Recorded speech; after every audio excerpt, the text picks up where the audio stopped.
Vamos a ir al mensaje el día de hoy y voy a estar hablándole acerca de los valles de la vida, los diferentes valles de la vida.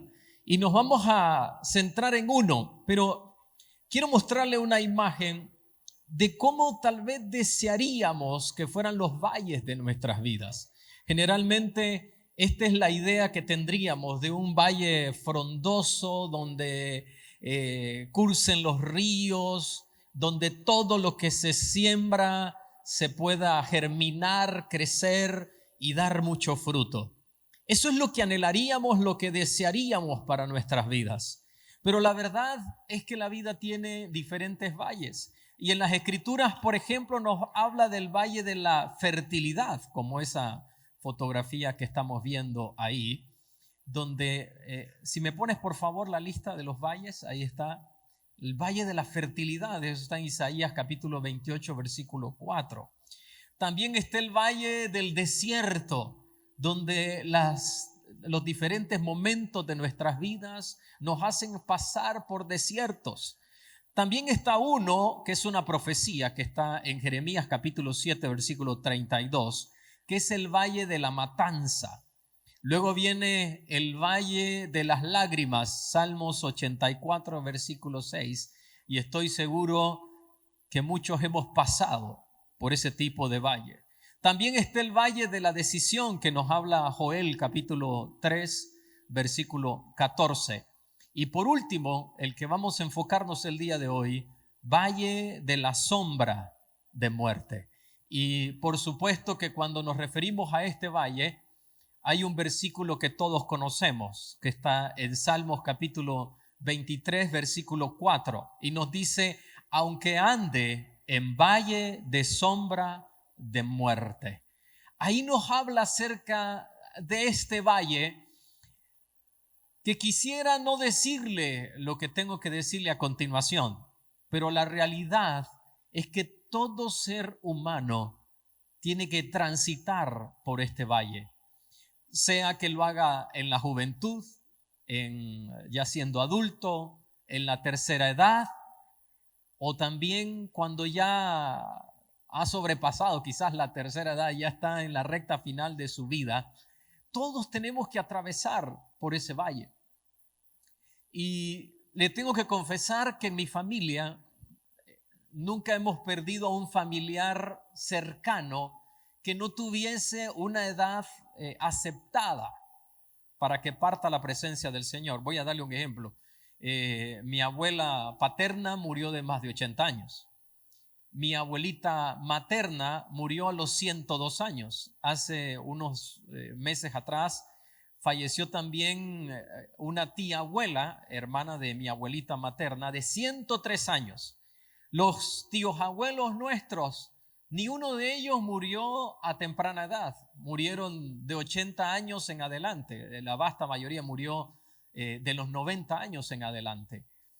Todos, sin importar la edad a la que partimos de esta tierra, vamos a atravesar en un momento este valle de sombra de muerte. Y muchas veces tal vez ni siquiera lo hemos atravesado de manera personal, pero lo atravesamos a través de un familiar. Por ejemplo, mi esposa lo atravesó con su mamá, pero luego lo atravesamos juntos con nuestro hijo. Tengo un video grabado donde estoy en el hospital con mi esposa. Nos metieron, la doctora que nos atendía, que fue muy buena doctora, nos dijo, entren a verlo como una especie de despedida.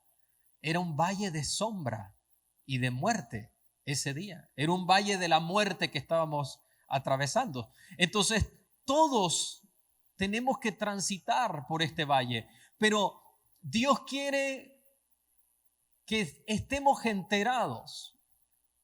Dios quiere que cuando estemos atravesando ese valle, nosotros estemos seguros de algunos aspectos del cual Él quiere trabajar en nuestra vida. Entonces, ¿qué podemos esperar cuando estamos atravesando el valle de la muerte? ¿Qué podemos esperar nosotros, especialmente cuando nos enfrentamos a este valle? Le menciono algunos aspectos importantes. Número uno, son noticias no esperadas, algo que usted no estaba esperando. Vuelvo y le menciono el accidente de nuestro hijo. ¿Quién podía creer que un jovencito de 14 años de edad iba a estar enfrentando la muerte? Y más que Samuel es un niño muy sano, pero era una noticia inesperada. También son diagnósticos sin esperanzas. Cuando le dicen usted tiene cáncer y es un cáncer terminal, es un cáncer que no le va a permitir seguir viviendo en esta tierra.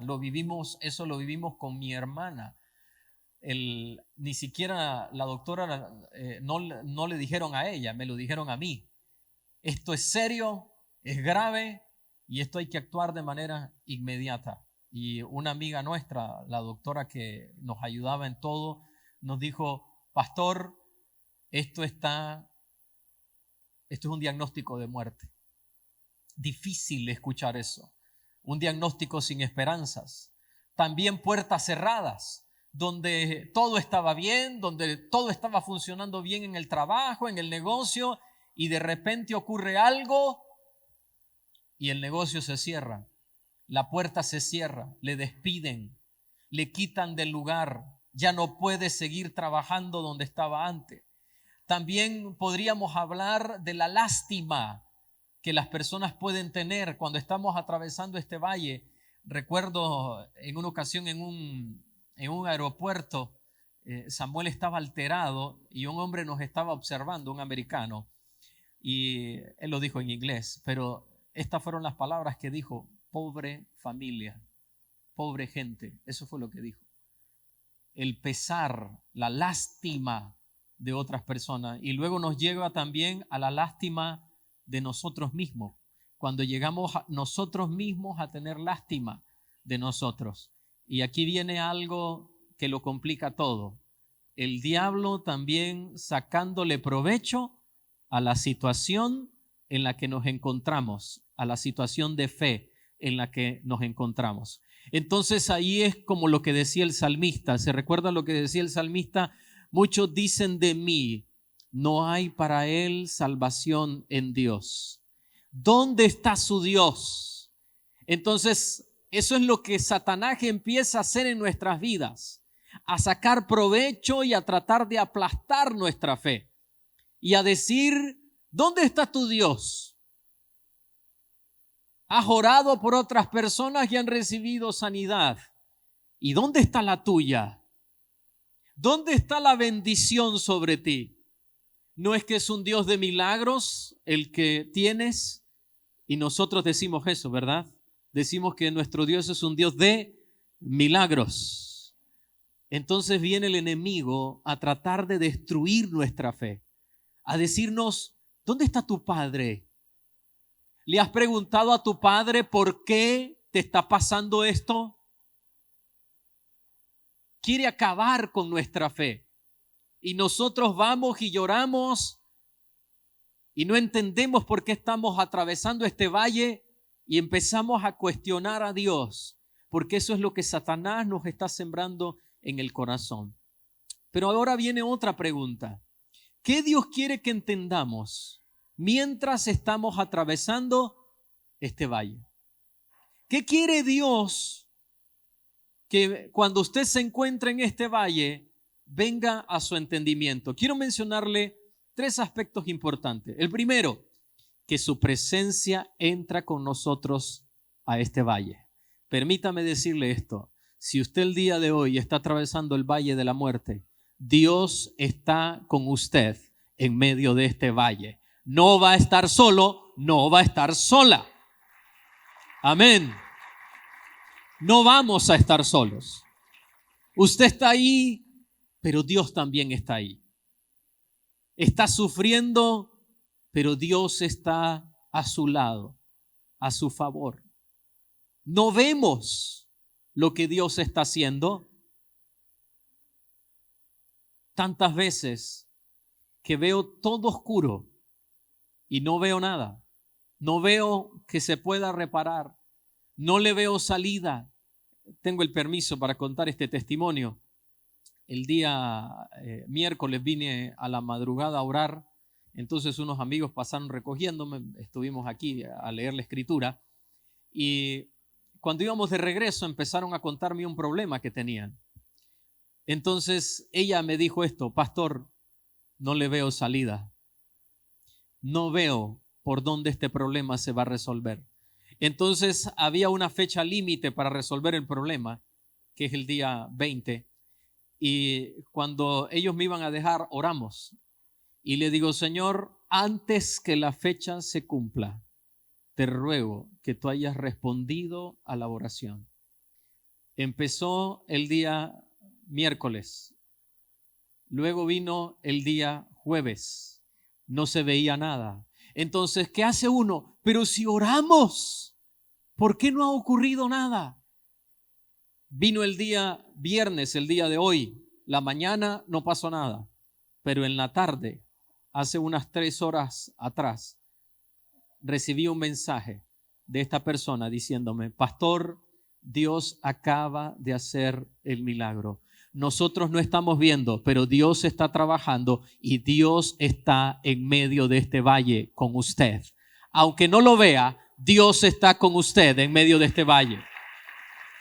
Gloria al Señor por eso. Vayamos a las escrituras, Salmos 23, versículo 4. Porque tú estarás conmigo. ¿Por qué no se lo dice? Porque tú estarás conmigo. Usted sabe, cuando hemos orado, cuando alguien viene y nos pide oración y no vemos que ocurra algo, no crea que nuestra fe no es cuestionada en esto. ¿Dónde está la oración que hiciste? O personas desahuciadas. ¿Dónde está la oración que hiciste? ¿Por qué no ha ocurrido nada? Y ¿sabes qué es lo peor? Que muchas veces hasta la situación se pone todavía más tensa, más oscura. Eso pasó con Moisés. Él va donde el faraón y le dice: el Señor dice, deja ir a mi pueblo y te voy a mostrar que Dios está conmigo. Arroja la vara, se convierte en una serpiente, llegan los brujos, arrojan la vara también y se convierte en serpiente. Mete la mano en su seno y luego la saca y tiene la mano llena de lepra. Luego la vuelve a meter, la saca y la mano está sana completamente. Y también los brujos que estaban ahí también hacen lo mismo. Sale de ahí y el faraón dice: como estos tienen tiempo para estarlo perdiendo, vamos a hacer lo siguiente. Ya no le vamos a dar paja, que ellos vayan y la busquen, pero van a tener que entregar la misma cuota. Y como no entregaban la cuota, azotaban a la gente. Entonces, luego viene Moisés y se reúne con la gente y les habla, y la gente dice, no, bueno, ni siquiera le prestaban atención porque estaban abrumados de lo que estaba pasando. No mejoró, no solo no mejoró, sino que empeoró la situación. Y muchas veces estamos ahí.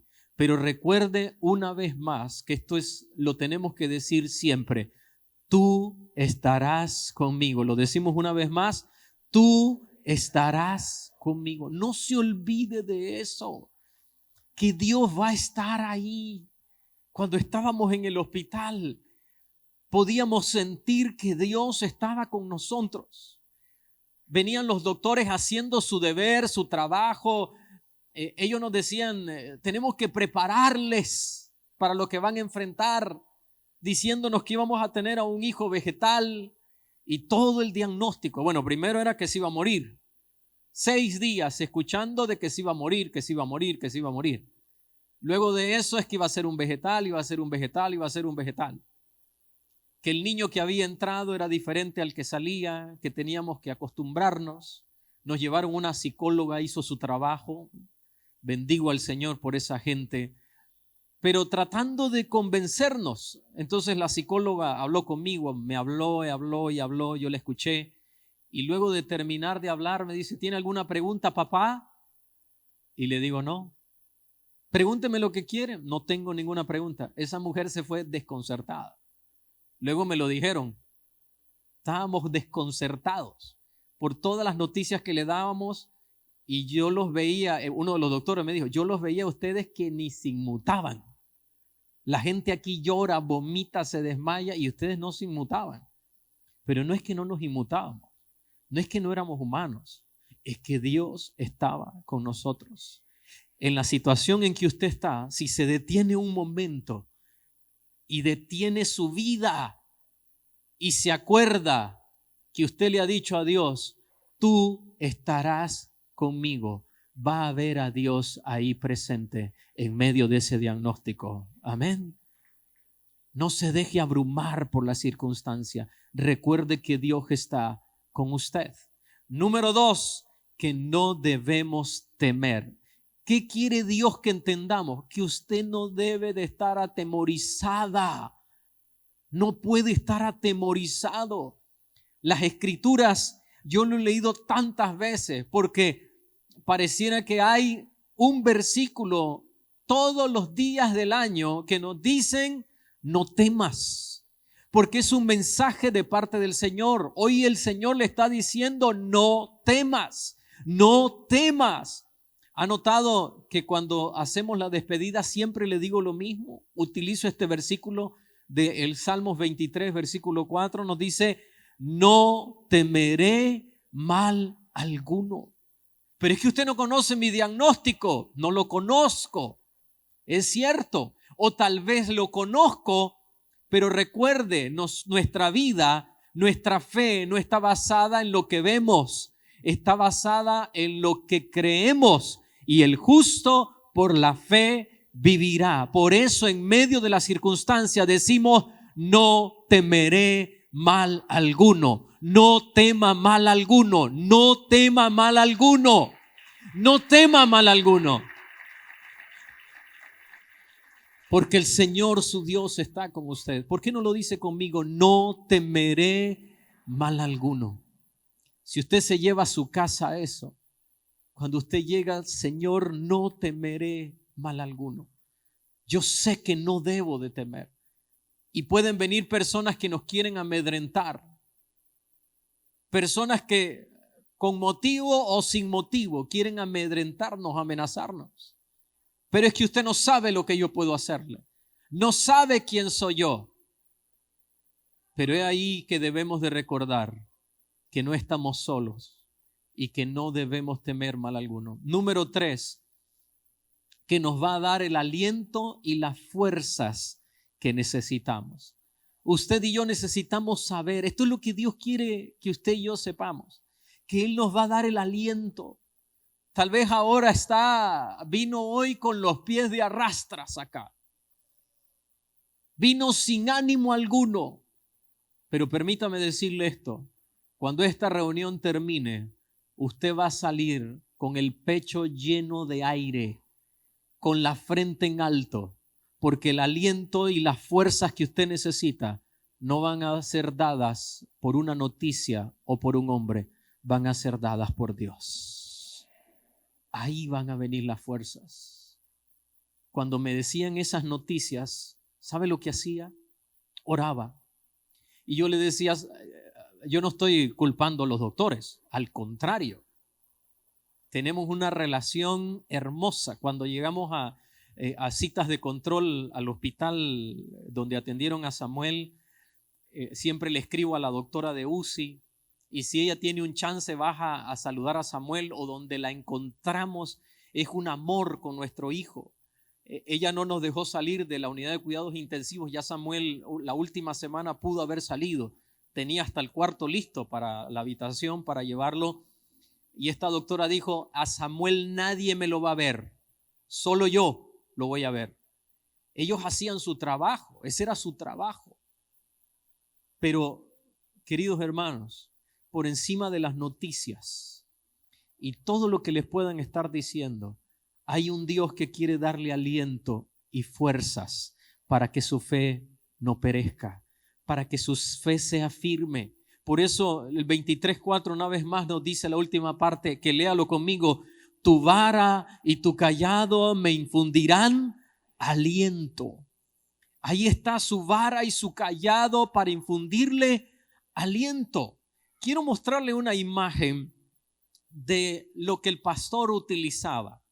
Espero que se logre apreciar. y si pudiéramos hacer un aumento de cuando vaya hablando de cada uno, en la parte de abajo, ese es el zurrón donde ahí guardaba los alimentos. Luego viene una pequeña flauta que utilizaban los pastores para no aburrirse, y ese era el instrumento de música que muy probablemente utilizaba David, y de seguro el Salmo 23 fue cantado en esas madrugadas. El Señor es mi pastor, nada me faltará. Pero ahora quiero enfocarme en dos particularmente: la vara y el cayado. Los puede ver, el cayado es lo que tiene en la mano y la vara es lo que está en la espalda de el pastor. Cuando era niño me aprendí este salmo, el Salmo 23, y cuando repetía esta parte de tu vara y tu cayado me infundirán aliento, la vara yo entendía que era como la vara con la que me castigaban, pero el cayado yo decía, es que lo que pasa es que como Dios no le habla a uno y se mantiene en silencio, por eso es que ese cayado, pero no era así, no era así. Vea la siguiente imagen. Este es un pastor dando un ejemplo de cómo se utiliza el cayado. El cayado se utiliza para esos momentos donde la oveja se extravía, donde pierde el norte, donde no sabe para dónde ir la oveja, o donde se ha ido en un foso profundo o ha caído precisamente en ese valle de sombra de muerte.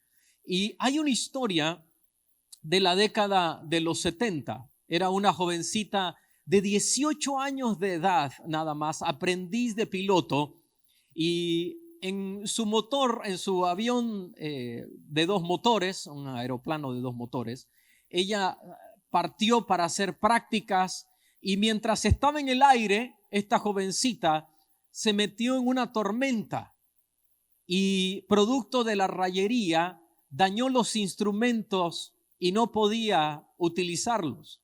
Entonces, por un momento quedó completamente a ciegas, no podía ver nada porque estaba la tormenta y no podía dirigirse con los instrumentos. Lo único que le quedó sirviendo era la radio. Entonces ella, mientras está ahí en ese punto, empezó a hablar por el radio diciendo Mayday, SOS, auxilio, si alguien me escucha, estoy extraviada. Entonces una persona en una torre empezó a escuchar el auxilio que esta joven pedía. Entonces el hombre empieza a hacerle preguntas y le dice, ¿sabe dónde está? No, no tengo idea de dónde estoy. ¿De dónde salió? Entonces ella le orientó de dónde había salido. ¿Cuánto tiempo viajó? Tanto tiempo. ¿En qué dirección? Entonces ya le dio la dirección. Y el hombre, a través de esa orientación, la pudo ver en el radar. Y a través del radar empezó a darle orientaciones a esta jovencita para sacarla del lugar donde ella estaba extraviada. Así es también el Señor. Cuando no podemos ver nada, cuando todo se ve oscuro, cuando todas las direcciones que estamos pidiendo y preguntando, ahí el Señor utiliza su cayado. ¿Para qué? Para sacarnos de ese tiempo oscuro en el que estamos atravesando, por ese valle de muerte que estamos atravesando. Entonces, en estos momentos, cuando estamos en esos momentos, que nos sentimos extraviados, confundidos, que no sabemos a dónde ir, ahí el Señor está presente también en su vida. ¿Y sabe cómo lo sé? Porque he podido ver la mano del Señor en esos tiempos oscuros, dirigiéndonos y diciéndonos, por ahí no, este es el camino que debes de tomar. Ha habido momentos que no sé por dónde ir. ¿Y sabe qué tengo que hacer? Hablo con mi esposa, oramos al Señor. En estos días estuvimos tratando de ayudar a una familia y le digo honestamente, no sabíamos qué hacer. Y yo le decía, Señor, no sé qué hacer, no sé qué puerta tocar. Intenté todo lo que estuvo a mi alcance y no lo logré. No sé qué hacer, pero son en esos momentos donde uno dice, no sé qué hacer, pero Dios sí sabe qué tenemos que hacer y tenemos que detenernos para que Él pueda utilizar ese cayado y sacarnos, guiarnos de la situación en que nos encontramos. El segundo elemento que quiero mencionarle es la vara. La vara se utiliza para defendernos de los depredadores. Y le voy a decir algo. En nuestra vida hay muchas personas que quieren dañarnos, seres humanos. Pero tenemos que entender algo. Nuestra lucha no es contra sangre ni carne. Nuestra lucha principal es espiritual. Y ahí el Señor utiliza su vara para quitar a todos esos enemigos que quieren acabar con nuestra vida. Y escuche lo que le voy a decir a continuación. Cuando el enemigo se levanta en contra de usted, si usted está apegada al Señor, apegado al Señor, cerca del Señor, si el Señor realmente es su pastor, como dice este versículo 1 del Salmo 23, présteme atención en esto, porque se lo quiero decir de parte del Señor. Cuando alguien se mete con usted, Dios estará ahí para defenderle. Esa persona se levanta en contra suya y a quien se va a encontrar es a Dios, que es su defensor. La vara del Señor le va a proteger en el nombre de Jesucristo.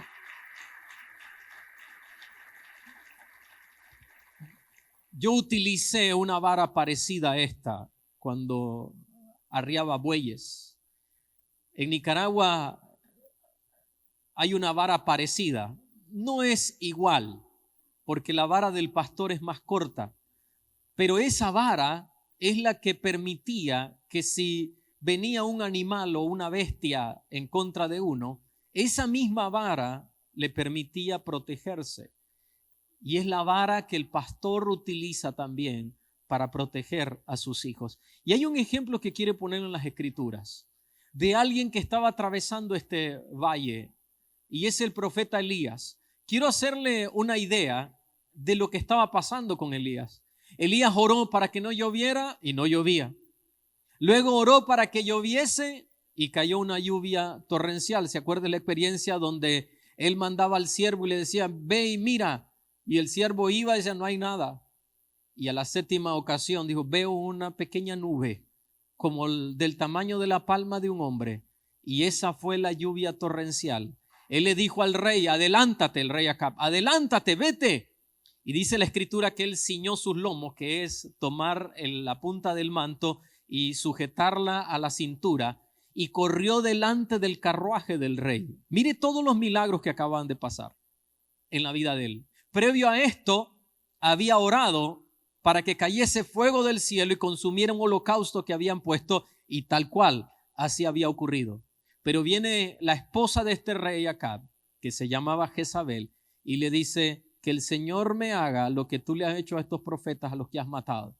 Y él salió huyendo, y aquí está el primer libro de Reyes, capítulo 4, versículo 9. Y él se fue por el desierto un día de camino, y vino y se sentó debajo de un enebro, y deseando morirse dijo, basta ya, oh Jehová, quítame la vida. Camino de un día en el desierto. Generalmente el ser humano, después de caminar un día por un desierto, termina perdiendo la vida. Pero ahí está el Señor siempre actuando en la vida de sus hijos. Tal vez usted, en medio de este valle, se ha apartado del Señor, porque eso es algo que ocurre. La gente se desanima y empiezan a caminar rumbo al desierto, pero siempre Dios está ahí para llamarnos, para traernos una vez más a su redil, para traernos a su casa, para traernos a su camino. Y a pesar de que este hombre, que es uno de los hombres que ocurrieron los milagros más grandes en las Escrituras, y uno de ellos es que fue llevado al cielo, para que entendamos de quién es este hombre, también tenía los mismos sentimientos que usted y yo tenemos. Llegó a un punto donde le dijo, Señor, quítame la vida. Y quiero dejarle bien en claro que cuando usted y yo hacemos ese tipo de oración, Señor, quítame la vida, Dios no responde a esa oración. No. A mí me han pedido para que yo ore por personas para que se vayan con el Señor. Estoy hablando en serio. Ore para que ya se vaya en paz con Dios. Y Dios no nos ha mandado a orar de esa manera. Dios nos ha mandado a orar por milagros. Y esa es la oración que hacemos. Entonces, cuando usted le dice al Señor, Señor, llévame, ya no quiero seguir con vida. Escuche, Dios no responde a esa oración, porque usted se va a ir el día que Dios ha determinado que se vaya. Entonces no haga esa oración porque desperdicia su tiempo. Y aquí está la paciencia del Señor. Vea el versículo 7 del primer libro de Reyes, capítulo 19. Pero el ángel del Señor volvió por segunda vez, lo despertó y le dijo, levántate y come, porque todavía tienes un largo camino por recorrer. Y ahora le quiero decir algo. Esta porción de las Escrituras fue dada para el profeta Elías. Pero este profeta, ¿sabe por qué está escrito esto acá en la Escritura? Lo más probable, o no lo más probable, tuvo que haber él contado la historia para que fuese escrita. Él pudo haber dicho, yo me fui a un camino, me metí en el desierto para buscar al Señor. Pero él contó la verdad y dijo, yo estaba diciéndole al Señor, quítame la vida. No soy mejor que mis padres que han pecado, quítame la vida. Eso es lo que estaba diciendo y él lo tuvo que haber dicho tal cual. Él pudo haber mentido, engañado para que no fuese recordado este episodio en su vida. Eso significa que esto también fue escrito para nosotros. Nos está representando la Escritura ahí. Y esta palabra también es para usted. Esto significa que hoy que usted está acá, que esté escuchando este mensaje, permítame decirle esto de parte del Señor. Levántate, sigue adelante, porque todavía tiene un largo camino que recorrer. En el nombre de Jesús se lo digo, hay un largo camino que recorrer. Todavía el Señor sigue trabajando en su vida. Permítame, le termino la historia de la jovencita de 18 años de edad, metida en esa tormenta en la que quizás nosotros estamos. Este operador de radio de la torre de ese aeropuerto empezó a hablarle y a guiarle hasta que finalmente ella logró salir de la tormenta y logró aterrizar. Esta jovencita nunca había escuchado a este hombre, no conocía el nombre de este hombre, no sabía quién era, no sabía cómo lucía, no sabía si le hablaba la verdad. Sin embargo, siguió la orientación y logró salir de la tormenta, de ese valle de sombra de muerte. A diferencia de ella, nosotros tenemos una gran ventaja. Usted sí sabe quién es el maestro. Usted sí conoce al maestro. Usted sí sabe sabe el nombre del maestro, que es Jesús de Nazaret. Y usted ha experimentado la presencia del maestro. Si esa jovencita salió con la dirección de ese hombre, ¿cuánto más usted, que conoce al maestro, que sabe quién es el maestro, que conoce su nombre, que es Jesús de Nazaret, y que ha experimentado su presencia, también va a salir de ese valle de sombra de la muerte? ¡Aleluya! El Señor le va a sacar. Decía mi pastor David, y no le va a dejar a la mitad del camino. Le va a sacar. Porque el que comenzó en usted la buena obra, la va a perfeccionar. Usted que ha venido acá y no conoce a Jesucristo, esta es una noche donde usted puede escuchar también la voz del Maestro y le está diciendo, hija, ven, por eso te traje. Hijo, ven, por eso te traje. Hay veces endurecemos el corazón, pero la voz del Señor sigue siendo la misma, que le está diciendo, ven, te estoy esperando. ¿Y sabe qué dice la Escritura? Si escuchas hoy su voz, no endurezcas tu corazón.